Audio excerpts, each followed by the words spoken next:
Today we're going to be using subdivisions for fills. Subdivisions for fills? Yeah, okay. Well, we'll get into it. I'll explain it through the learning outcomes. We're going to be developing our rhythmic understanding by mixing quarter notes, eighth notes and 16th notes. So far we've only played them exclusively in their own bars.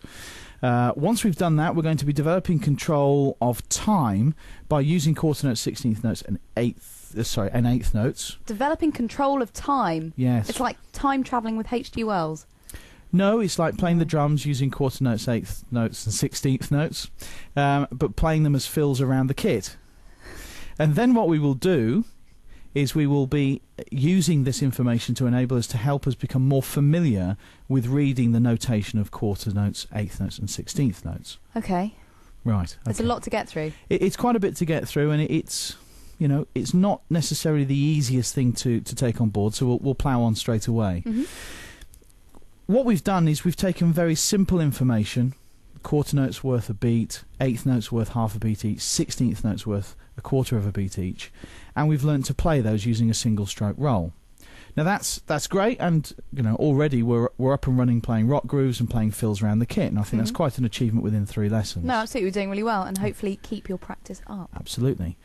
But we need something that's continually, what we're going to be looking to do is provide the tools that enable people to be more creative with their playing and to generate more excitement as they take on board all the foundation material that we're presenting them.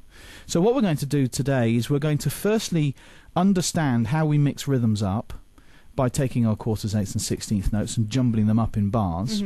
And then what we're going to do in the second half of the lesson is apply that as reasonably exciting fills, I think certainly very usable fills in the kit, which you can then apply to playing with your rock grooves and your music on your CDs, and hopefully by now you might be thinking about playing in bands with your colleagues. Excellent stuff. Great stuff. So what I'd like to do, if I may, is to dive pretty much straight away into exercise 1. Yep. Exercise 1 here, which let's get it up on the screen so people can see it. Looks very much like a reading exercise, but the truth of the matter is it's much more than that. It helps us make this first bridge of mixing our rhythms together. So I'm just going to go through it bar by bar with the aid of the video that we have of the exercise and talk you through what's going on. Okay. So we've got mixtures of quarter notes and eighth notes in this exercise. We'll leave the 16th notes to exercise 2. Good. Okay, so in the first bar here, we've got 2 quarter notes and 2 eighth notes. Yeah. Into a bar of eighth notes, 2 quarter notes, and then 2 more beats of eighth notes.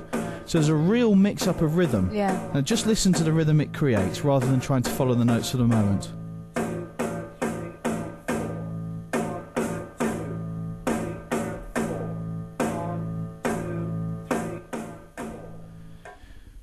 Okay, so we had, when we were looking in the first lessons, we were looking at just playing 1, 2, 3, 4. Now we're developing the rhythm. Take, for instance, our first rhythm here in this first bar. The rhythm we have here as we follow the notes and also read the count that is underneath. We've got a rhythm of 1, 2, 3, and 4, and. Yep. Does that make sense to you? It does make sense, and we're starting off, not as simple as it could be, but as simple as we could be at this point. Absolutely. So effectively what we've got is we've got half a bar of quarter notes, half a bar of eighth notes. Now as we progress through the exercise, I'm sort of starting to jumble them up a little bit more so that you're getting the experience of being able to play quarter notes and eighth notes. So what I'd like to do is I'd like to play the exercise for you, play along with the extractor software, keep me in time, perhaps record it, and then see how I get on. Yeah, sounds good. Great stuff. Okay, so we'll get the exercise up. Now, to support me in the exercise, I've got a bass line going and a piano line going, as well as the snare drum pattern, and that should keep me reasonably interested.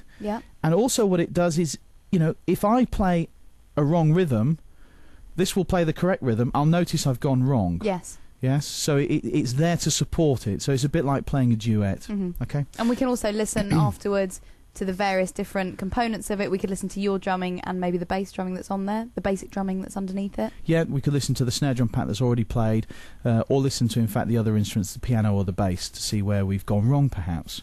We're not going to go wrong, though, We're not going to we? run. Let's have a look. Let's have a go. I think I might even record it. Here we go. 2, 3. I'm going to read here. 1, 2, 3, and 4, and 1, and 2, and 3, and 4, and 1, 2, 3, and 4, and 1, 2, and 3, 4, and 1, and 2, 3, and 4, and 1, 2, and 3, and 4, 1, and 2, 3, and 4, 1, 2, 3, and 4. How do you think that went? Well, I think that was okay. Let's see what the computer says. Because the computer never lies. Well, regrettably not. I wish it would on occasions. But yeah, it takes a bit of concentration. You notice that we've got to the point now where I can't really remember all of the exercises. So what I'm actually reading the notes on a music stand here. Yeah. Now, you know, the way you use your materials is up to you, but generally speaking, I would invariably read off music rather than read off the screen. Why is that? Well, it's normally more comfortable to you when you're playing. In a real life situation, you're more likely to be playing from written music. You're not going to be on stage at your youth group with your computer in front of you. No, unlikely.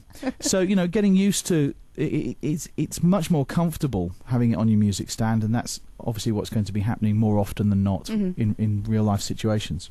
Okay, so we've got an analysis, and not to be, well, 100%, which is great, which means I got it right. Well done. Okay, well, there's always a first. It's the first time I got that all right.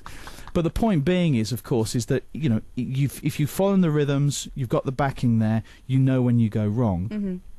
The analyzer will help you recognise if you make a mistake in the rhythm. Perhaps you've misread the rhythm, and then that will show up on the analyzer when you record it. Shall we do an example of that? Well, because you're too good for your own boots, aren't you? Well, that's a bit harsh, but yes, I know what you're saying. But perhaps if I can make a mistake in here and then see how that shows up on the analyzer. Yeah. 3, 4, 1, 2, 3, and 4, and 1, 2, 3. Okay. You're making quite a few 1, mistakes 2, now, aren't you? 3, and 4, and 1, 2, and 3, 4, and. I just hit a few random drums and. So we'll see some. Well. We'll see some dodgy notes there. But let's listen to it back. Let's see what it sounds like. Firstly, so if we play the exercise, get rid of the proper drummer, and then you've got me. It just sounds wrong, doesn't it? Yeah, of course. Yeah. Okay, that happens, you know. And thank you for your intervention. Now, No problem. Of course, what's going to happen there is that the analyzer is going to tell you by showing varying degrees of coloured notes as to how you got on. So, you know, we got some correct notes, but here we've got some wrong ones. Now, in the second bar, this is a really nice example here because it should have been simply eighth Yes. notes. And what I did is I played quarter notes. So you can see that you're missing those second notes on the and of each time. Fantastic. Okay, so it's a useful support tool.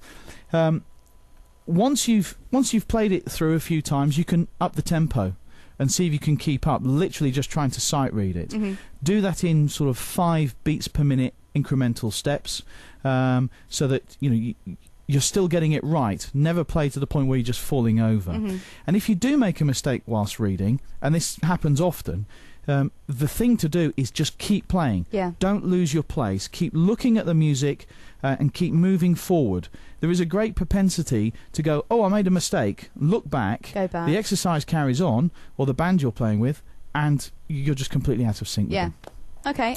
Exercise 2. Yeah, let's crack on and get the 16th notes in play. Now, basically, it's the same.